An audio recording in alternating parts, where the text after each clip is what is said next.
Holy crap, is this not one of the most Uncharted-y looking places you've ever seen in your life?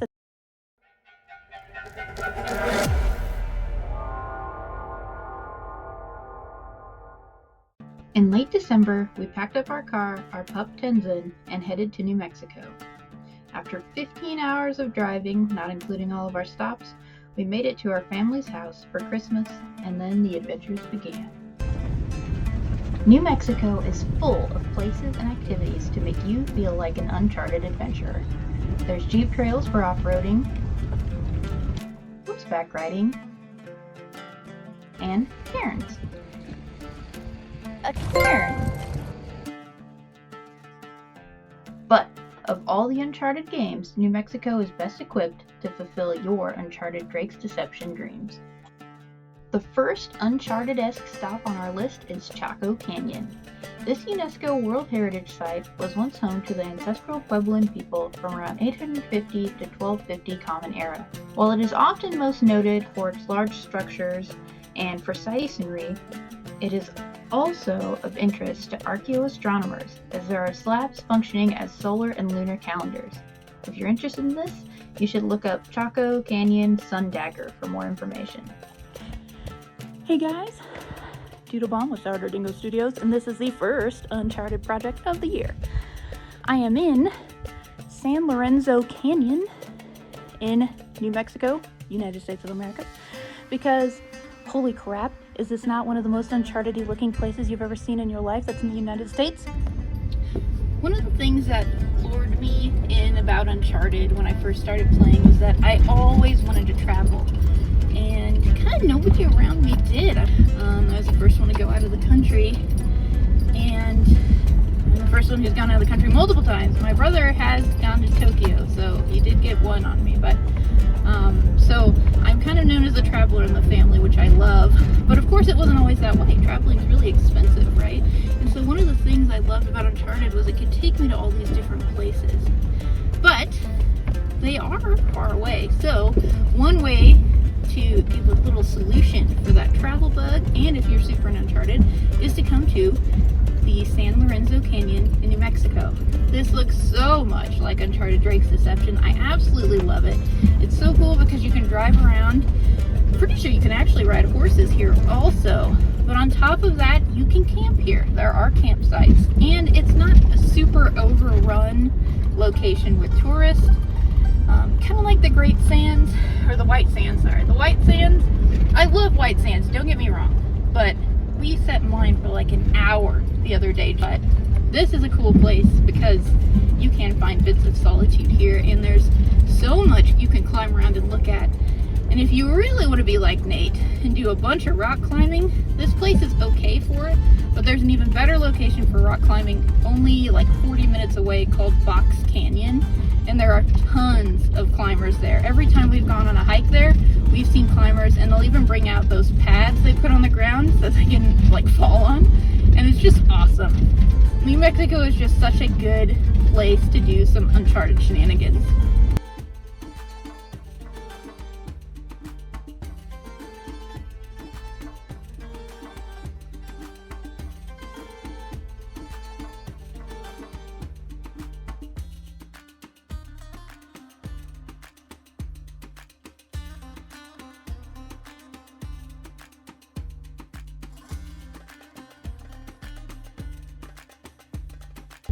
There are box canyons and gorges in Unchartedesque Deception.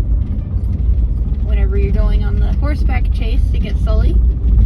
And the horses, it sounds like we're kind of a last minute addition, this scene.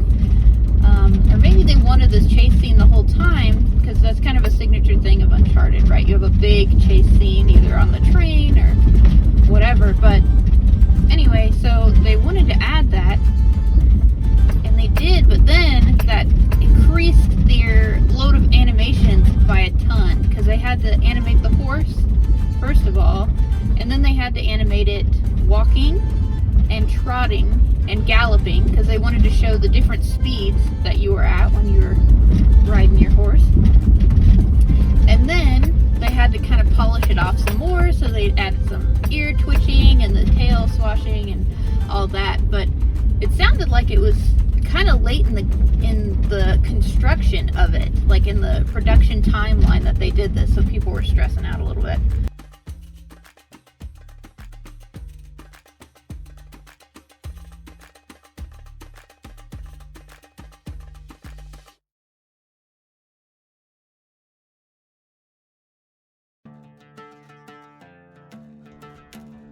But let's take a break from talking about Uncharted for a second, and let me tell you about San Lorenzo Canyon. It's located in the Chihuahuan Desert, and its towering cliffs are worth the dirt road cruise to get to them, although it is recommended that you have a vehicle with a little bit higher clearance. This is the first canyon I've ever been to, and I was completely in love with it the whole time. This is just a fraction of the footage I took while I was there. One of the things that I've always loved about Uncharted is the way that it can take you to all these different places. And while I would still love to go to these places in real life, it's really awesome that I can find some Unchartedesque places a lot closer to home.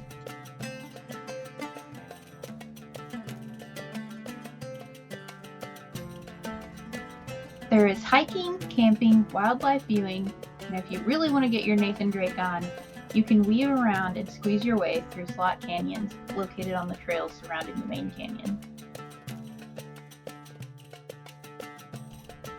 If you're new to the channel, this episode was made as part of my Year of Uncharted challenge, where I challenged myself to make one Uncharted project a week for a full year. If that sounds interesting to you and you want to see the next 50 projects, please consider liking this video and subscribing. Now on to the next location. This is why Nate wears canvas pants. Because thorns. You're in the wrong game. White Sands, located in the Tularosa Basin and covering roughly 275 square miles, these dunes make up the world's largest gypsum and sand dune field. If you hear a bunch of panting audio, that is because my Tenzin, my puppy, has been displaced from among thieves and is currently experiencing Drake's deception. But she likes it very good, and the temperature isn't too bad. Especially the ground is cool. I double checked. There are several hikes of varying lengths, all with inviting signs telling you to bring twice the water you think you'll need or you'll die. I'm here, around the Ball-Tully Desert, at the Atlantis of the Sands, or Rom of the Pillars, from Drake's deception. Actually, I'm kidding.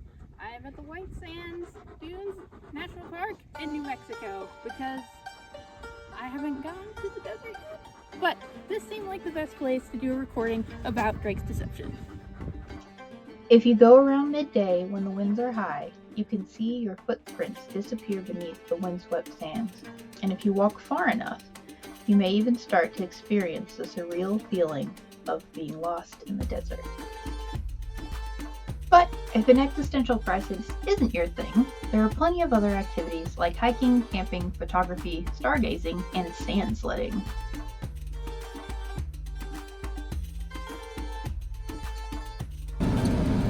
Okay, so since we are in the White Sand Dunes of New Mexico and having extreme Uncharted 3 Drake's Deception vibes, it seemed like a time for me to just vomit all of my Drake's Deception knowledge. Which, admittedly, is not nearly as much as the other games, because it might be my least favorite, which is controversial, but that's fine. So, things about the third Uncharted.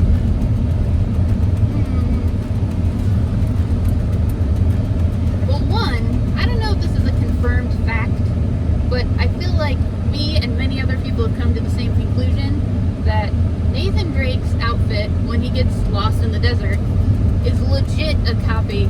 Like, it's a clear nod to Rick O'Connell from The Mummy. Like, he's got the blue scarf and the white and the tan and the...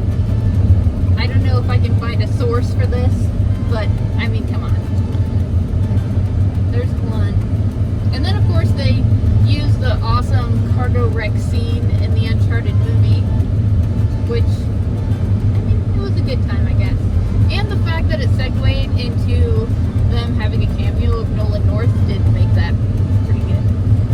Fun fact, they actually wanted to do that scene, like that crazy sinking ship scene where you fight and the ship rotates and you have to fight on a different plane. They wanted to do that since the first Uncharted, and they just couldn't figure out how to do the mechanics of it and make it work until the third one. Which is pretty cool. I do love Elena in this game, as I love her in all games. But she shows off her language acquisition skills because she speaks Arabic. And then, you know, in Uncharted 2, she had spoke, I believe, Tibetan, because she was talking in Tenzin's village, which I believe is a Tibetan dialect. It's not Nepali, but I'll have to double check. So I appreciate that, as always. I do wish she'd gotten a little more time in it. Like, it took so long, I feel like, for her to be introduced in the game, and it drove me nuts.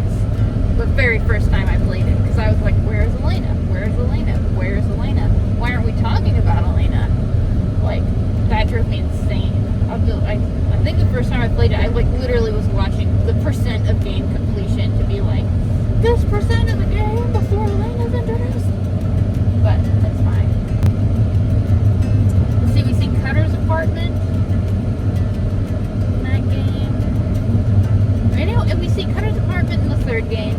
We see Lazarevich's flat in the second game. The first game, we don't see anybody's apartment, but we do see that Sully has a boat and a plane. But fun, you think you never see Drake's housing until the fourth game, but technically you can see Drake's apartment in this really like obscure and now defunct online game that they actually released around the time of the third game as a promotion, where you are playing as a private eye hired by Elena to find Nathan Drake way back. Like, it takes place before Drake's fortune. And so in that game, you find out that Drake has an apartment or a house, I don't remember which, in Florida, and you actually get to go into his house and see that it's been ransacked. So you do actually get to see where he lives in the online game that's based around Google Maps, and then you see his place again in the fourth game. Thank you for letting me spew my Uncharted Drake's Deception knowledge. There was a whole section about the Sabaean script and the Enochian script, but I think that's going to have to be its own video because I'm working on a master's in linguistics, so I don't think I can just touch on that subject.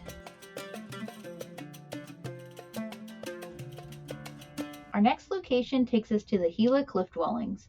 It's only a mile-long hike to reach these awesome ruins.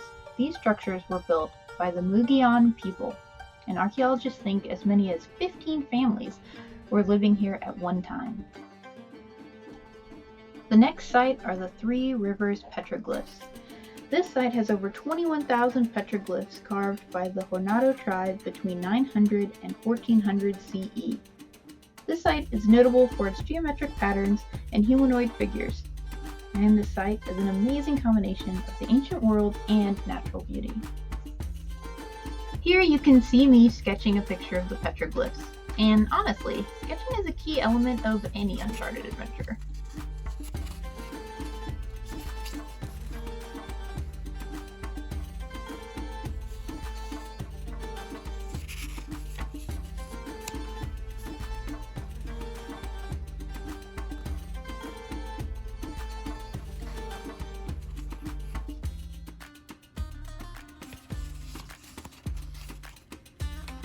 They're not all winners, but I was pretty happy with the petroglyph sketch and this last sketch of some ruins. Our final location is Box Canyon. This canyon is located outside of Socorro, New Mexico. These are the canyon walls people climb on that I mentioned earlier. This scenic and rugged area is known for its geology, outdoor recreational activities, and history. It is gorgeous, and I'm so glad we were able to stop here a second time before heading home.